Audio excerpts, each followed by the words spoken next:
সামনে একটা ধামাকা নিউজ নিয়ে হাজির হলাম। হ্যাঁ, জানি আপনারা ভালো করে অবগত রয়েছেন যে বিরোধী দলনেতা শুভেন্দু অধিকারী। হ্যাঁ, তো বিরোধীরা তাকে বিভিন্ন রকমভাবে কটাক্ষ করে রাখেন। কেউ বলেন তিনবাটি অধিকারী, কেউ বলে লোডশেডিং অধিকারী। যাই হোক, তারপরেও তিনি আমাদের রাজ্যের বিরোধী দলনেতা শুভেন্দু অধিকারী।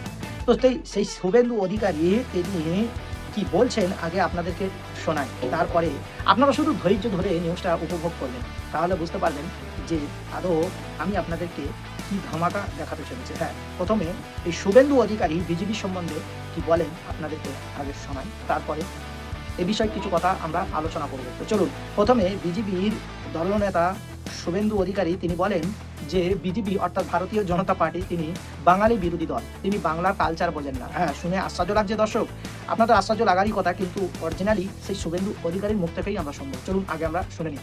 তার আগে বলবো, যারা নিউজ 14 বাংলা ডিজিটাল মিডিয়ার নতুন দর্শক অবশ্যই সাবস্ক্রাইব করে পাশে থাকবেন, আর যারা সাবস্ক্রাইব করে রেখেছেন তাদেরকে জানাই আন্তরিক শুভেচ্ছা এবং ভালোবাসা। ভালো লাগলে একটা লাইক করবেন, ফ্রেন্ড ফলোয়ার্সদের কাছে শেয়ার করবেন, তাদের দেখার সুযোগ করে দেবেন। তো চলুন দর্শক, আর সময় নষ্ট করবো না, চলুন এই শুভেন্দু অধিকারী মহাশয় তিনি কি বলেন আগে আমরা শুনে নিই। বিজেপিটা বাঙালি পার্টি নয়, এরা বাংলা বোঝে না, বাংলা জানে না, বাংলা কথা বলতে জানে না, বাংলার কালচারটা সম্পর্কে এরা জানে না। এ পার্টি বাঙালি বিরোধী পার্টি, এ পার্টি বাঙালি পার্টি।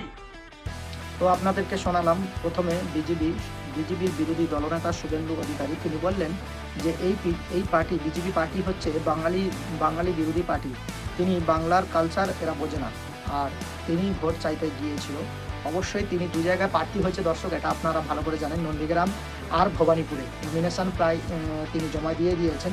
কিন্তু তিনি যে একটা বিধায়কের নমিনেশন দিতে গিয়ে তিনি একটা র্যালি করেন, সেই র্যালিতে যোগ দিয়েছিলেন আমাদের স্বরাষ্ট্রমন্ত্রী অর্থাৎ মাননীয় আপনার অমিত শাহ সাহেব, তিনি তার সঙ্গে যুক্ত ছিলেন। চলুন দর্শক, এবার এই বিজেপি সম্বন্ধে আমরা আরেকটা ভিডিও আপনাদেরকে দেখাই, তারপরে এই বিজেপি সম্বন্ধে আপনারা বুঝতে পারবেন যে আসলে বিজেপি কি সত্যি বাঙালি বিরোধী, এবং তারা যে সাম্প্রদায়িক উস্কানিমূলক সবসময় বক্তব্য দিয়ে থাকে, প্রকৃতপক্ষে তারা কি সনাতন ধর্মের অনুসারীদের কি ভালোবাসেন প্রকৃত, না বাঙালি বিরোধী? সত্যি শুভেন্দু কথা সত্যি। আমাকে মুসলমানরাই বাঁচিয়েছে। আজকে আমি যে অসুখে ভুগেছিলাম সেই হিন্দু ধর্ম কিন্তু আমাকে বাঁচায়নি। আমার পেছনে ওরা আমাকে টাকা প্রচুর অফার করেছে, 16 লক্ষ টাকা দিয়েছে আমার চিকিৎসার জন্য। মুসলমান আছে, 6 বোতল ব্লাড লেগেছে, সেই ব্লাডটা ওরা দিয়েছে, আমার 5টা অপারেশন হয়েছে, তাই আজকে আমি ফিরে এসেছি। তো দর্শক, একজন সনাতন ধর্মের অনুসারী তিনি বলছেন যে এরা পশ্চিমবাংলায়, তিনি পূর্বের ভিডিওটা আমি আপনাদেরকে দেখাতে পারিনি সময় সংক্ষিপ্তের জন্য, তিনি যারা বলেন যে হিন্দু জাগো, হিন্দু এক হও, হিন্দু মঞ্চ এক হতে হবে, এরকম ভারতবর্ষে হিন্দুরা বিপদে রয়েছেন। নরেন্দ্র মোদী তিনি প্রধানমন্ত্রী, তিনিও এখানে এসে ভাষণ দিয়েছিল যে প্রত্যেকটা হিন্দু ভাইয়ের ঐক্য হতে হবে, সেটাই বোঝাতে চেয়েছে। অথচ সেই হিন্দু ধর্মের একজন গুরু তিনি বলছেন আমি একটা বিমারে পড়ে যাই, আর আমার বিমারের থেকে উদ্ধার করার জন্য 6 বোতল রক্ত লেগেছে প্রায়, সেই 6 বোতল রক্ত আর 16 লক্ষ টাকা আমার পিছনে খরচা করেছে, তবে আমি সুস্থ হয়েছি, আমার অনেকগুলো অপারেশন করতে হয়েছে। তাহলে একটা দেশে এখানটায় দর্শক জাতপাত দেখেই তো, কোনো ধর্ম বর্ণ দেখেই তো দেশ চলে না, দেশ চলে হচ্ছে আত্মীয়তা এবং সম্প্রীতি বজায় রক্ষা করে। কিন্তু একজন প্রধানমন্ত্রীর মুখের ভাষা এরকমই, তাহলে সেক্ষেত্রে তো বোঝা যাচ্ছে যে আমরা কতটুকু সুরক্ষিত। হ্যাঁ, তো অ্যাকচুয়ালি প্রধানমন্ত্রী মানেই তিনি সর্বধর্মের প্রধানমন্ত্রী, তিনি কোনো একটা জাতির প্রধানমন্ত্রী নয় দর্শক, বলাই বাহুল্য। আবার তারপরে আমি আরেকটা ক্লিপস আপনাদেরকে দেখাই, আপনারা দেখবেন ভারতীয় জনতা পার্টি তিনি পশ্চিমবাংলায় সিট পেতে পারে কি না পারে, কতটুকু সিট পেতে পারে আপনি অনুমান করলেন। এই ভিডিওটা যদি আপনারা বিশ্লেষণ করে থাকেন, তাহলে প্রকৃতপক্ষে যারা বাঙালি, অবশ্যই যারা হিন্দু বা জৈন বৌদ্ধ মুসলিম, তারা আদৌ কি ভোট দেবে, এই ভিডিওটা দেখলে আপনারা বুঝতে পারবেন। বাকিটা ভোট হচ্ছে যে যার ব্যক্তিগত একান্ত মত, তাহলে আপনারা বুঝতে পারবেন। চলুন আগে বিজেপির একজন সভাপতির মুখ থেকে শুনে আসি বিজেপি দলটা কারা করে। শোনেন, সঠিক মানুষরা কেউ না বিজেপি করে না, অযোগ্য যেসব মানুষ আছে তারাই বিজেপি করে আর তারাই প্রধান হয়। সরি, সঠিক মানুষেরা কেউ বিজেপি করে না, অযোগ্য। দর্শক, তিনি বললেন কোনো যোগ্য মানুষ বিজেপি করতে পারে না, যারা সঠিক নয় তারাই বিজেপি করে। হ্যাঁ, পূর্বে একটা ভিডিওই আপনাদেরকে দেখিয়েছিলাম দর্শক, যাই হোক, আপনারা দেখলেন। এইবারে আপনাদেরকে মেন জায়গা মতো নিয়ে আসি। এখন ভবানীপুরে তিনি নমিনেশন জমা দেওয়ার পরে একটা র্যালি করেন, আর সেই র্যালিতে বিজেপির সমর্থকরা এবং তৃণমূল কংগ্রেসের সমর্থকরা তারা বাগদ্বন্দ্বে জড়িয়ে যায়। কেউ বলছেন জয় শ্রীরাম, আবার কেউ বলছেন জয় বাংলা। আর অমিত শাহকে লক্ষ্য করে জুতো দেখায়, পাবলিক জুতো দেখায়। মূলত পাবলিকের কি ক্ষোভ আক্ষেপ সেটা বলতে পারবো না দর্শক, সেটা আপনারা জানেন।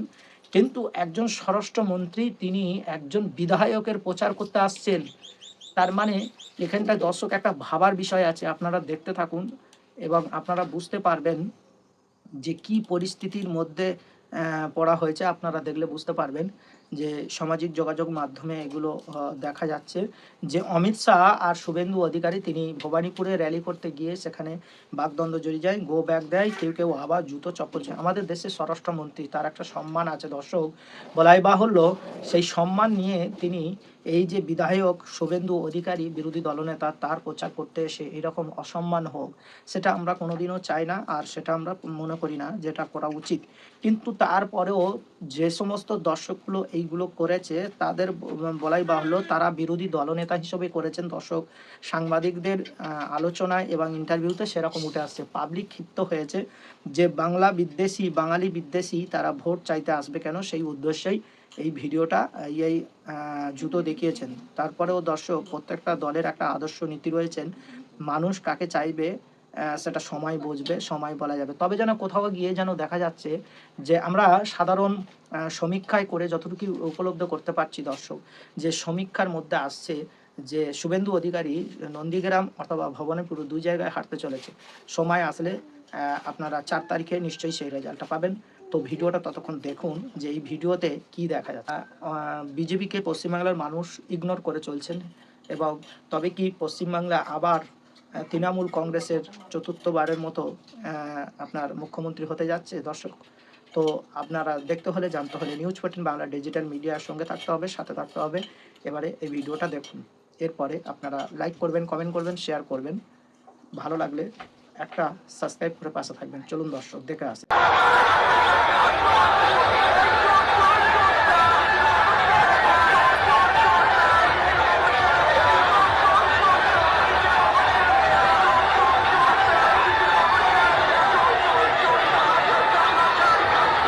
অসভ্য অশিক্ষিত ছোট লোক সব বিজেপিতে রয়েছে, মদখোর মালখোর মাগিবাজ সব বিজেপিতে রয়েছে। আর তার নেতা হচ্ছে অমিত শাহ।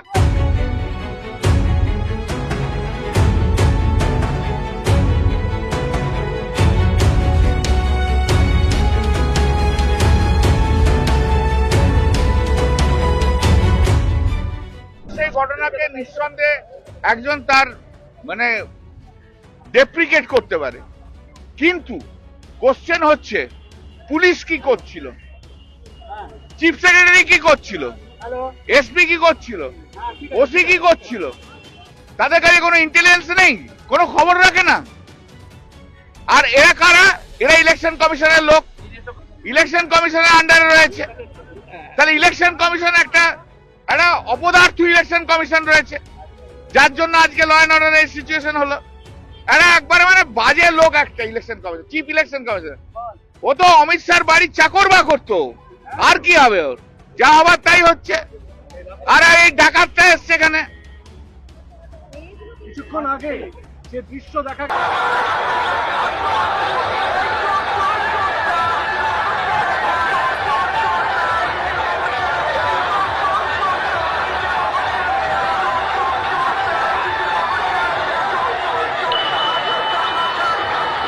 অসভ্য অশিক্ষিত ছোট লোক সব বিজেপিতে রয়েছে, মদখোর মালখোর মাগিবাজ সব বিজেপিতে রয়েছে। আর তার নেতা হচ্ছে অমিত শাহ।